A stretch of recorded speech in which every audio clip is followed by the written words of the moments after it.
talked earlier in the program about how the parties are exact opposite. One party revolves entirely around a single person as a leader, Donald Trump. And as you just said, the other party doesn't have a leader. But then if you go to the second chairs, you got Scott Bessent, you got the vice president, you have Secretary of Transportation Duffy, you have all these, Caroline Leavitt, you have all these Republicans, Marco, but I'm talking specifically on the shutdown.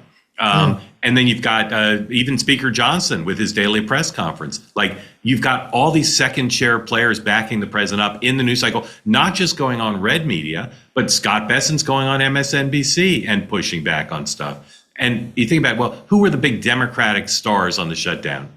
No one, right? No one's coming to mind. So that disparity seems to me to have played a role here. And again, that continues. I mean, it does speak to the fact that they really don't have a bench, nor do they have a leader. And like, the person who's been most vocal about it was probably, I don't know, Gavin Newsom? I mean, who's not even in Washington. He's a California governor because he's dying for airtime and ink, and he knows how to get it. But no, you're right. There isn't some strong person over on Team Dem. Even Chris Murphy, who's even more desperate than Gavin Newsom to see his name in the papers, was relatively quiet until the whole thing fell apart, because I think they all know that they don't want the cheese stank on them. You know, Diary of a Wimpy Kid? They don't want the cheese stank on them, Mark. They know this was a loser, that they had no leverage to really force the Republicans to do what they wanted. And the Republicans were never going to do it, that they were maybe not enjoying the shutdown, but not really afraid of it either, because they really didn't have as much skin in the game as the Dems did. So it was only a matter of time before they folded. And I can see why most were like, I'm not going to be the face of this crisis.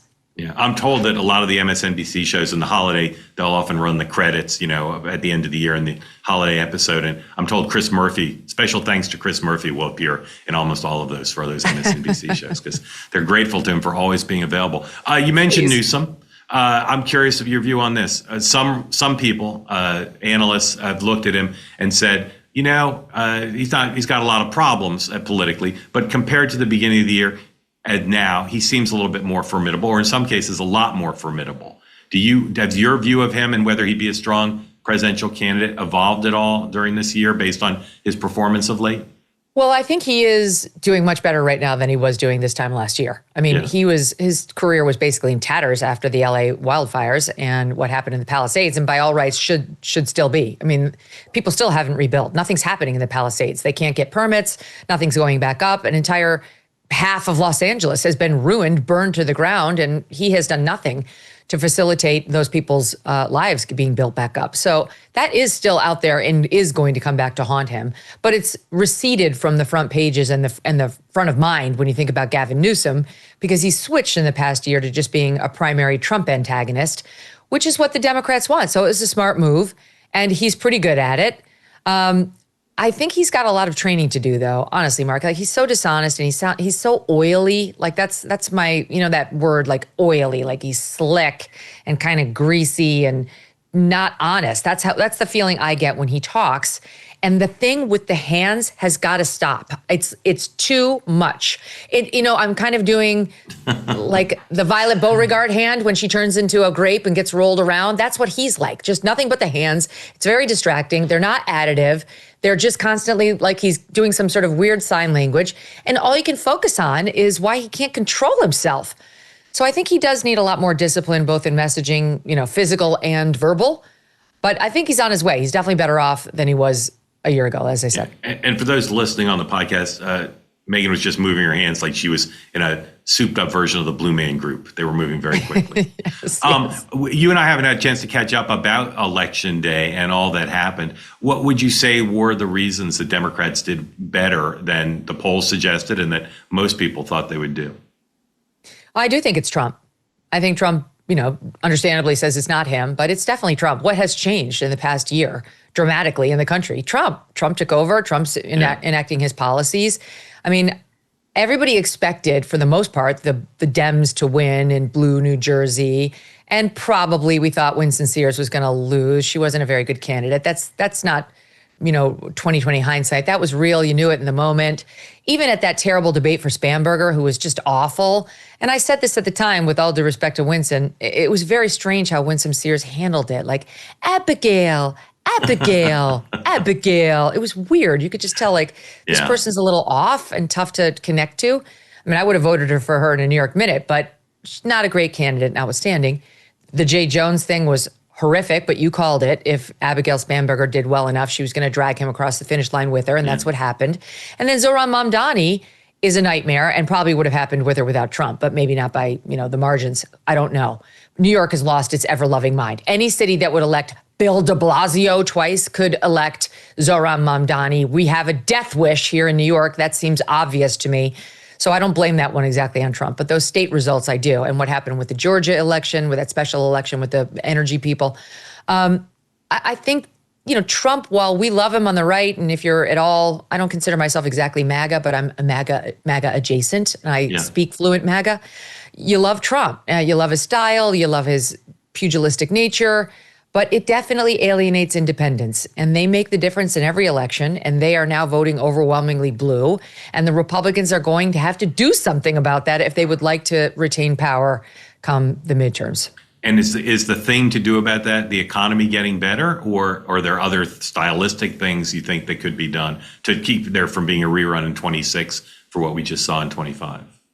Well, I'd like to dig deeper into the numbers, because there was a sloughing off of Latin support, Latin Americans, and I do wonder if that has anything to do with the deportations and the terrible, terrible press around ICE. I'm totally in favor of what Tom Homan is doing, but this is an area in which the biased media may be making a difference, because it's nonstop negative coverage around Tom Homan's efforts to deport, again, the worst first. Yes, some people who haven't committed additional felonies have been swept up in his raids. Fine, only illegals. They make it sound like it's all Americans they're getting. And you have to read the fine print to realize the Americans who are being arrested by Tom Homan are people who behaved terribly at an ICE protest, tried to hurt an ICE officer. Or, for example, they say children. Yeah, American children are being deported when their mother, who's here with them without a dad, turns out to be an illegal. And they say to the mom, do you want your 4 toddlers to go with you back to El Salvador? Or do you want to leave them here with an aunt? And she says, I want to take them. And then the left-wing press runs with, we're deporting American children. So it's been very, very unfair, I have to say, to the Trump administration. But I do see some softening in support on the deportation effort. And that could explain some of the Latino vote. I think the economy, though, is number one. It's been number one before he ran. It continues to be number one.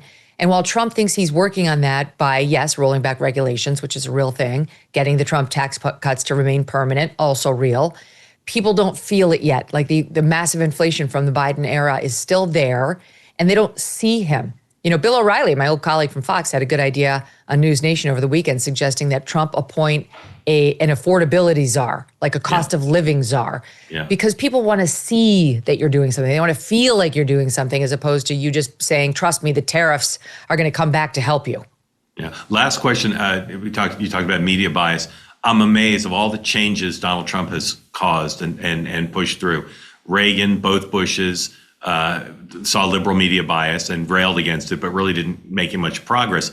Donald Trump has gotten the top 2 officials at the BBC out of office because they ran something blatantly unfair against him. It wasn't the only reason they left, but I'm just wondering what you think. No one wants anyone to lose their jobs, but the fact that the BBC, of all organizations, biased against America, biased against this president, forced to make a change because they did something against him. I'm just wondering what you think of that. I mean, I think it was a no-brainer that they had to go. I mean, when I was at Fox, Mark, we didn't have standards and practices. This group of like storied reporters and editors and lawyers who would review your pieces and your scripts and make sure that NBC wasn't going to get in legal trouble, because we did have it at NBC. But at Fox, it was basically, somebody in your ear going, oh shit, take that down. Don't say that. Right, no, God. Go to break. Yeah, so look, it worked and we did it, but that's kind of the Fox way. At NBC, they had an entire team, and I know ABC is the same, of people who would pore over every word before an anchor would say it on the air. And so a report like that definitely would have been vetted over and over and over at NBC. And I have to say, my belief is the NBC Standards and Practices Group would never have allowed the edit that I saw on the BBC by any reporter's standards. It was egregious. And no question, so egregious, someone would have to be fired. And truly, I would be saying that if they did a similar thing to a Democrat president too. It was that bad. Every reporter knows it's dicey even skipping like one or two sentences in the same answer to butt the last part of the answer together with the first part of the answer for clarity. You can do it depending on, the context, but it's dicey. You in no world can go an hour later in a speech and pull the most incendiary part and then staple it together with the first part of the speech as if it was one conscious, stream of consciousness thought delivered as a message to a group to foment violence. I mean, everything they did there was severely unethical. Someone all along was going to get fired. I am impressed that the top two honchos said, we've got to go. Yeah. But I think even they are realizing that this is like potentially an existential crisis for the BBC. And without some dramatic move on their part, Trump's $1 billion lawsuit really was coming. Yeah, and there were other factors, but that one's front and center. And I think it's extraordinary that they felt they had to be held accountable. And it does show, again, I think Donald Trump's efforts to hold the press accountable are extending not just here, but at least into the United Kingdom. It's kind of an extraordinary achievement for those who don't like to see bias. You ever notice those creepy ads that pop up on your phone and seem to know exactly where you've been, what you've bought, even maybe what you've been talking about? You've probably asked yourself, is my phone monitoring me? The truth is, your smartphone is constantly collecting and leaking data without your knowledge and without your consent. Every day, your phone builds a detailed profile of your life, your location, your habits, your interests, even the people you communicate with. And that information is funneled into an invisible marketplace where it's tracked, analyzed, and sold off to the highest bidder. It's not just something that's annoying, it's invasive, and it's happening all the time. But now there's a new solution, the Up Phone by Unplugged, because it's very different. It's designed to protect your privacy from the ground up. No hidden trackers, no data mining, just a secure, streamlined smartphone experience that puts you back in control. Whether you're texting, browsing, or using apps, the Up Phone ensures your personal information stays personal. It's the phone for people who are done being watched. Ready to take back your digital privacy? Visit unplug.com/Mark and get $25 off a phone case with the purchase of a phone. Again, go to unplug.com/Mark because your life, your data, it should be yours, not theirs. Plus, from Election Day through Veterans Day, Unplugged is honoring those who serve. All veterans and active duty military get $175 off any Up Phone, and they're donating $50 from each purchase to support veterans charity Valor Mission Project. Learn more and order your Up Phone today at unplug.com/Mark.